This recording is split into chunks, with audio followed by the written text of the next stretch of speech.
Hello everybody, my name is Scuttles and welcome to the one and only official ranking of all of the Jurassic World Rebirth dinosaurs that appeared in the trailer. In today's video I'm going to be going through the trailer and ranking all of the dinosaurs as if that wasn't obvious, and I'm going to be doing this in order that they appear in the trailer, so just because I mentioned your favorite one first doesn't mean I hate it. Anyways, let's get into it. Let me know if you agree down below. Starting at the very beginning, the very first thing that we see is the Titanosaur. Now we don't have anywhere else to place this, so obviously it's going to go at number 1 for now, but the reason why I like this creature is A, it's a new species, which is always awesome. It's got a little bit of like an alien design to it, which I know can probably be a little bit of like a polarizing feature to some people. I don't know, because it kind of took me some getting used to, but now that I've had time to digest it, I do actually think that I kind of like it. If there's one thing about me, I don't really know why this is, but anytime that there's a dinosaur with a really long tail, I think that's so awesome. Love a dino with a long tail, and this boy got a long tail, let me tell you. I think this is probably the biggest dinosaur that we've ever had in the Jurassic franchise, so that's got to give it some bonus points. But overall, I think it's going to be a pretty like minor character in this whole thing. I think this is quite honestly just going to be kind of like how in the original Jurassic Park, we open up to the scene of the Brachiosaurus, big introduction, ooh, awe sort of moment, and then we're never going to see it again. Anyways, it's going to start out in our list at number 1. The next thing that we see in the trailer is we get a look at the Quetzalcoatlus. Now,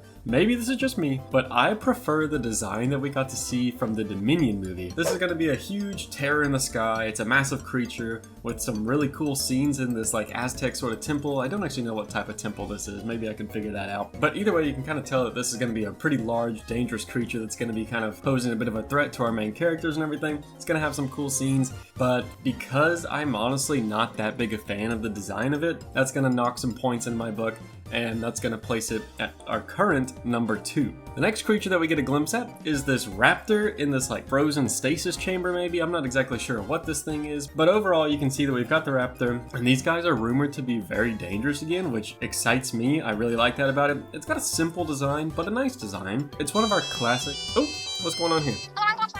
Wait, I'm sorry, what's this? Oh, they released a new raptor design in the middle of me making this? Oh, okay, interesting. Well, that doesn't really change the way I feel about it too much, but there you go, that's cool to know at least. Take a look at that. It's one of our classic, iconic, dangerous Jurassic Park creatures, which I personally am here for, so I do like that about it. But now the only thing that puts me off about this is the fact that this one here, at least, has 2 heads. Now, if this is more like in the original Jurassic World, where we just kind of get a glimpse of like some weird, funky creatures along the way, then I think that that's maybe cool. Like, I don't mind as long as that's not like what all the raptors are like. But if every single raptor is just like this new 2-headed raptor freak, then I'm not going to be a huge fan of that. I'm not going to assume that they're all going to be like that. I think we're going to get our classic traditional raptor, and this is more of like a, ooh, science gone wrong sort of weird freak thing. I'm really excited to see what sort of cool and dangerous, like eerie sort of horror scenes they can make with these guys. And with all this being said, this is going to overpower our Titanosaur and Quetzalcoatlus and move up to our number 1 spot. The next creature that we get to see in this trailer is none other than the Drex. I really don't have too much to say about this one. If you guys saw my reaction to the original trailer, then you guys already know how I kind of feel about this thing. It's got some cool aspects to it. It's going to be definitely a highly dangerous and potentially highly intelligent creature, which they can do some cool stuff with, but this is really not the style of Jurassic Park that I'm here for,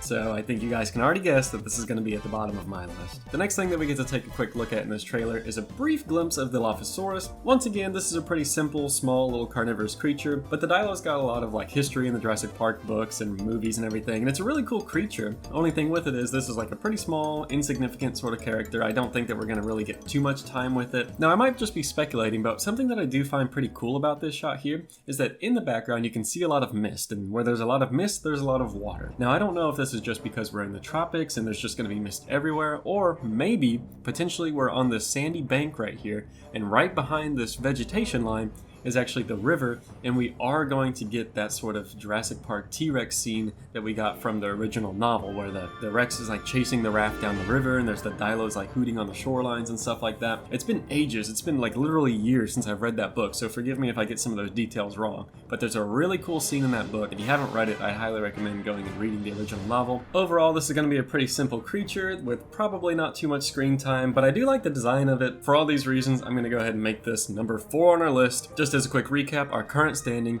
is Raptor, Titanosaur, Quetzalcoatlus, Dilophosaurus, and then Drex. Now, immediately after this shot, we get a glimpse at the T-Rex, which is another reason why I think maybe that whole river raft scene could be happening, which would be awesome. And I mean, honestly, is there really any debate about this? Everybody loves the Rex. It's such an iconic creature in this franchise. It's got a gorgeous design. You know it's going to be getting a lot of screen time, whether it's like an antagonist or protagonist. There's no telling what the Jurassic Park people are going to do with it next. It seems to always be this like constant threat and danger in the movies that then ends up always somehow turning up to save the day, like it's trying to protect you and it's like a good guy. It's a love-hate relationship with the Rex. I really don't know what's going on there. And so honestly, I really don't think there's even going to be too much debate with moving this one straight up to the #1 spot. Alrighty, and now for the second to last creature that we encounter in the trailer, we get to take a nice big look at the Spinosaurus. Well, maybe not a nice big look, just a quick glimpse at it, really. And I know that this one's kind of controversial. It's got a new design that people don't really know how to feel about. If you like your scientifically accurate things, then maybe you're leaning towards this one a bit more. If you miss your old classic Spino, then you probably hate this one, like I know some people do. And I'll admit, I also don't love the design whenever we get to look at it in this screenshot that I have here of it up on the boat, but I'll go ahead and throw up another image on screen now. And even though this might not be an official image that's actually released by Jurassic World, I actually really quite like this design. So I can actually see this having some decent potential to it. I know that people are going to miss their Jurassic Park 3 Spino. We'll see how I feel by the end of the movie and everything, but so far I still feel like I have a pretty open mind about this and I'm not too turned off by it. This one's a tricky one to place because I know people do miss that original Spino so much, but because of the controversial design and the fact that we probably aren't going to get really too much screen time with this guy either, I think really what this is going to be more of is like the final scene. We've gotten everything that we need from the island and now all we have to do is get out and go home, and then we encounter one last little obstacle here in the middle of the ocean. Now I do also want to mention that I think that the water is like an absolutely terrifying and awesome element that they're going to be able to play around with, and so if they want to make the ocean terrifying, they absolutely have all the tools in their repertoire to be able to do that. The ocean's already a pretty terrifying place. Throw in a massive apex predator from the Cretaceous period or whenever this thing was walking around, and you've got yourself the setup for quite a terrifying scene. Taking all of this into consideration, the Spinosaurus is going to pop up at number 3 on our list. And last but not least, we're going to be ending it with yet another controversial banger. Now I think that this new Mosasaur is absolutely gorgeous. I know that a lot of people are complaining because of how different it is from the last one. I don't see this as an issue. I've said it before, I'll say it again.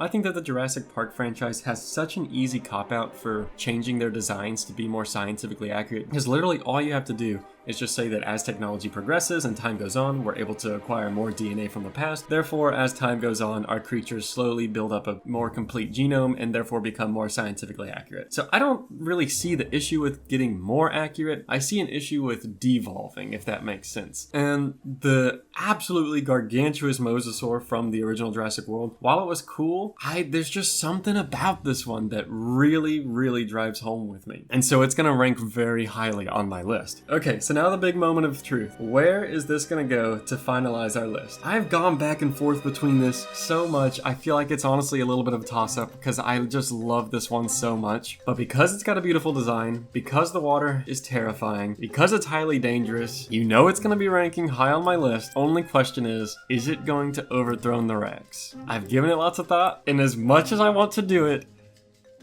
I don't think that I can actually give it the #1 spot. I could really see this going both ways, but honestly, I think I'm a little bit of a nostalgic guy at heart, and I think because of our history with the Rex, it's such an awesome, iconic creature. It's got an awesome design. I think I'm gonna have to finalize our list as Rex #1, Mosa #2, Raptor #3, Spino #4, Titanosaur coming in at #5, Quetzalcoatlus #6, Dilophosaurus #7, and Drex finishing off the list at #8. Let me know what you guys think down below. Do you agree with my decisions? Do you disagree? If you do disagree, then let me know your rankings down below and why you think that way. Thank you so much for watching this video. If you enjoyed it, then please leave a like down below so that I know that you actually enjoy this stuff, or just comment. I don't really care how you do it, but just let me know that you want to see more stuff like this. And if you guys want to, also be sure to let me know, would you guys like to see a full-on dinosaur ranking of mine from the entire Jurassic Park franchise? Not just this Rebirth one, but Jurassic Park, The Lost World, Jurassic Park 3, Jurassic World, Dominion, Fallen Kingdom, and now Rebirth. We've got a lot of movies to go through, so it would probably be a pretty big video, but let me know if you guys would like to see that down below, and we can make that happen.